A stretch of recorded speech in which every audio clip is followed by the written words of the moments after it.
Жалиякка оролгон бир баланы таштап кетти да.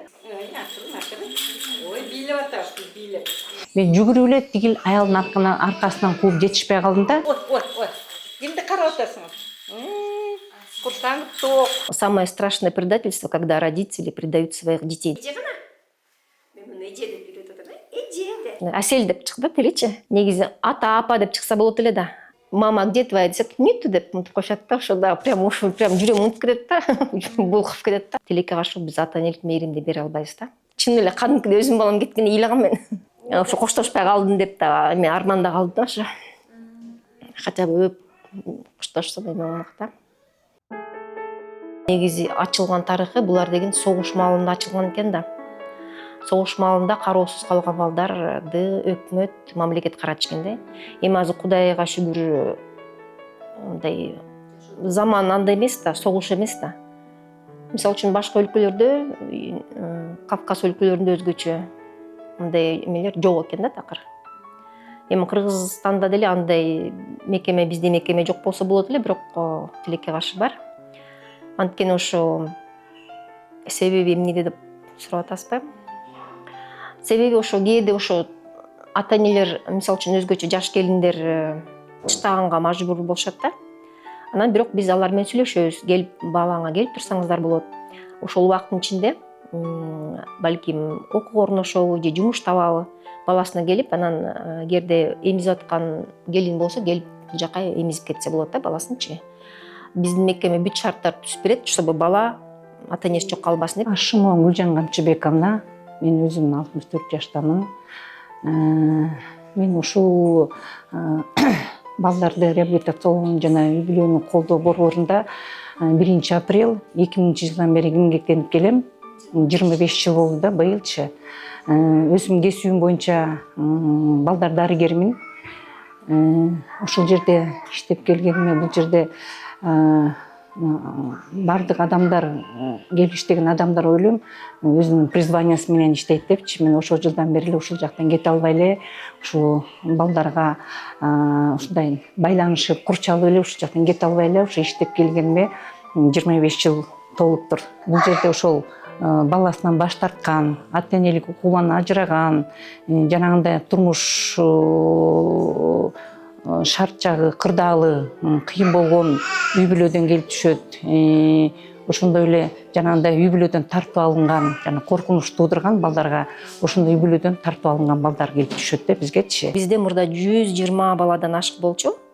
Азыр бизде 50 баладан болуп турат. Биз ошо кыскартканга аракет кылабыз да. Анан мисалы үчүн мурда балдар төрөлгөндөн 4 жашка чейин ушул жакта болушчу.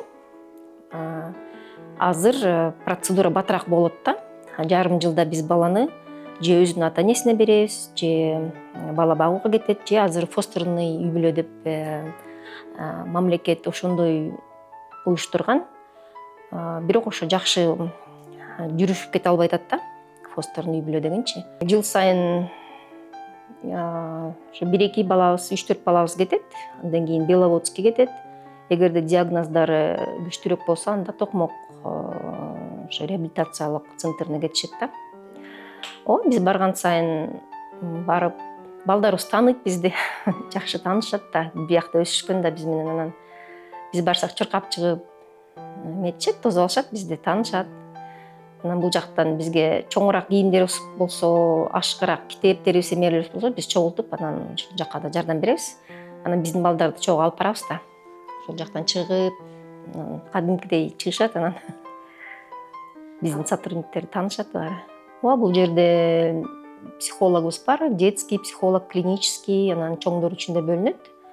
Анан бул жакта эрте келүүчү бөлүмүндө дефектологторубуз иштейт. Тийиштүү обследованияны өткөрүп, ал балдарга ошо операция болсо, плановый операцияларды жүргүзгөн күндөрүбүз болду. Ошо менин практикамда ушул 6 баланы операция кылганбыз, жүрөгүнө чуту баса, жүрөк оорусу жагынанчы. Анын баары тең жакшы удачно өткөн.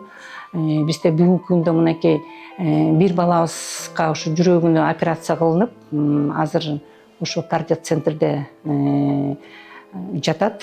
Кудай буюрса жакшы, ал дагы ошол бала бизге келип түшкөндө деген 11 айлык бала баягы үй бүлөгө коркунуч туудурган, үй бүлөдөн келип балага коркунуч туудурган үй бүлөдөн келип түшкөн.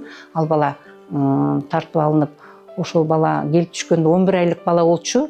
Анын салмагы 3-800 болгон да, 11 айлык келип түшкөн баланын. Ал баланын салмагынан дагы ошо баланы текшерип көрсөк, анын ошо тубаса жүрөк жагынан жабыркаган бала экен. Ал эң оор формасы экен. Үй бүлөдөн алышат баланы, анан бизге эртерээк жеткирүүгө аракет кылат да. Анткени биз жакта келгенде эле ошо приемный карантин отделение деп коет, ошол жака түшүшөт. Анан сразу алганда эле баланы кормить жуунтуп, ушундай эмелерди кылабыз да. Анткени башка жакта шарт жок да, мындай түндө. Анан бала 1-2 күн адаптация болгондон кийин фостерный семьяга кетиши мүмкүн, же өзүнүн ата-энеси алып калышы мүмкүн. Чындыгында балдарда аябай запущенный келишет да, кээде биттеп келишет. Анан сразу чачын алып, жуунтуп, бүт процедураларын кылып, анан уход эме кылышат да. Анан дежурный врачтарыбыз да бар, келип карап кетишет. Баланы ошо эртең мененки тургандан баштап ошо температурный режим, баланы ошол кургактоо, кормление, бала менен заниматься этишет, бизде атайын ошол логопедтерибиз. Дагы бизгеден жана ВИЧ позитив менен балдар түшөт да.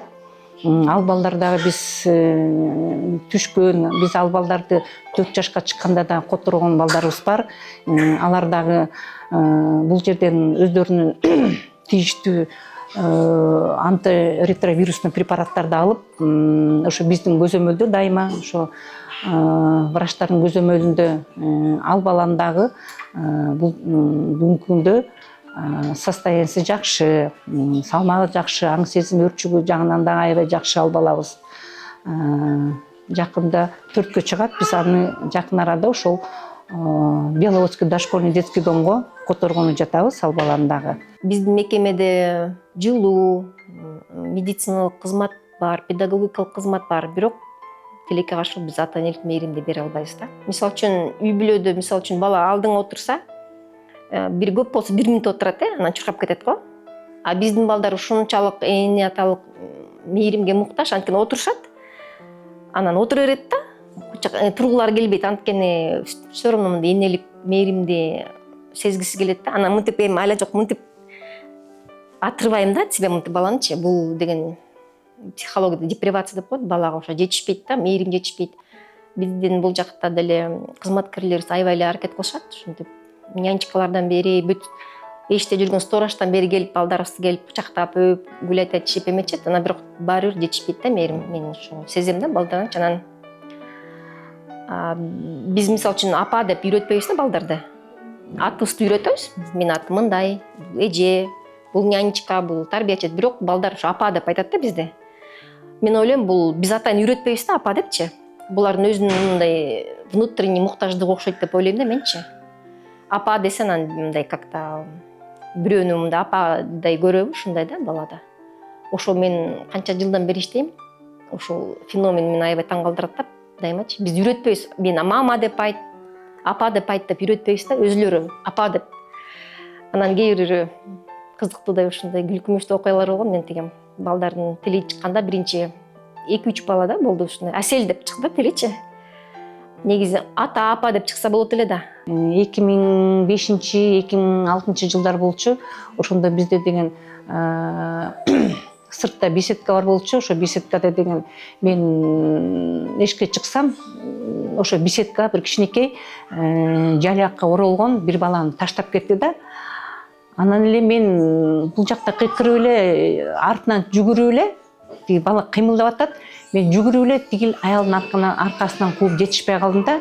Ал ошончо кетип калды. Анан келип ал баланы ачып карасам, ал баланын тең ушу жана врожденный пороки развития деп коет, жанагындай эни жырык болуп, таңдай жырык болуп төрөлгөн да, короче айтканда это расщелина верхней губы или этот незаращение вот мягкого или твердого неба деп коет да.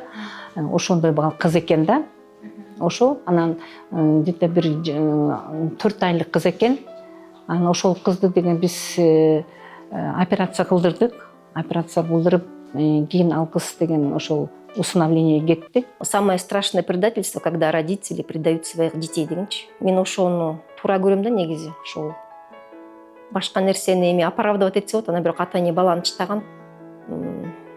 Такыр түшүнүктүү эмес да, мага дагы эле түшүнүктүү эмес да. Жаңағыдай тубаса төрөлгөндөрдүн ошо кантпаган бул бала кандай болот деген ойлор ошондо жоопкерчиликти ала албай коркуу сезим болуп ошондой учурда баласынан баш тарткандар болот көбүнчө. Ошо биз көп эле балдарга ошол операция жасатып, ошол воссоединение болгондор да көп өзүнүн биологиялык семьясы мененчи. Эми ар кандай эмоция, ар кандай болот. Рахматын айтышып, ыйлашат. Байым баласы да ошол учурда коркуп, өздөрү баягы актанышпак, өздөрүнүн ар кандай шарттарын айтышып актанышат куштар. Бир балабыз бар эле, Ваня деген. Ошо экөөбүз эме болуп калганбыз, жакын болуп калганбыз да. Анан экинчи группага барганда барып ойноп, анан эме кылчумун да. Анан кийин биз бөлүштүрөбүз да. 2-ден 3-төн бала бөлүп алабыз да. Ошо тагдырдын буйругу мага өзүмө туш келди да, ал бала өзүмө буйруду. Анан бирок кийин ал эмеге кетти, международный усыновленияга. Анан мисалы үчүн бизге коноктор келет, анан ошо орусча сүйлөгөн болчу. Мами мои оставьте деп балдарга конфет таратат, анан мами мои оставьте деп анан антип айтпа деп уят десең болбойт эметчи да. Как будто мени үйрөткөндөйчү. Анан тиги коноктор хорошо мами твои оставим деп экөөбүз аябай жакын элек да. Анан биз сменде иштечүбүз да, 1 сутка иштеп 2-3 күн салчубуз да. Анан няня твою тапочку одевала деп аябай эме кылчу багачы. Анан кийин международный усыновление кеткенде мен көрбөй калдым да. Анан алар келип тату жасап кетти да, ал стульчикти алып анан шкафка вот мами моя оставьте деп кетиптир да. Ушунчалык сонун бала эле да. Анан ошондо аябай ыйлагам менчи. Өзүмдүн балам кеткенде ыйлагам да аябайчы. Ошо кийин сүрөтүн салышты. Аябай сонун бала болуптур, буюрса. Ошондой эмелер болгон да. Чын эле кадимкиде өзүмдүн балам кеткенде ыйлагам мен. Ошо коштошпай калдым деп да эме арманда калдым да ошо. Хотя бы коштошсо эме болмок да. Кандай десең, башың менен мойнуң менен сезесиң да баягы жоопкерчиликтичи. Даже жумуш бүткөндөн кийин чыгып баратканда даже жеңилдик болбойт да. Үйгө жеткенде бирөө чалса эле жүрөгүң сыгып калат. Да эмне балам эмне болду деп. Бизде деле сезим, биз деле көнүп калганбыз ошол балдаргачы. Биз эми баягы үй бүлөгө кетип атканы, толук камдуу ата энеге кетип атканы ошо бизди кубандырат. Чем ушул балдар үйүндө тарбиялангандан көрө ошол үй бүлөдө тарбияланса, толук камдуу ошо үй бүлө ата эненин курчоосунда болсо, бала бактылуу болсо деген ушундай эле бизде каалоолор болот. Чоң автобус же эмелер менен алып барабыз да, минивэн же чоң машина менчи. Анан кээде ошондой чоң балдарын билип калат да. Анан кичирээк балдарын эптеп алдайбыз да. Сейчас этот больницу биз көп чыгабыз да, күн сайын больницу поедем, анан тияка барабыз деп алып чыгып спокойно алып кетебиз. Анан чоң балдар билет да. Монтип биздин мекемени айланып качкан убактарда болгон, түшпөйбүз машинеге, кетпейбиз депчи.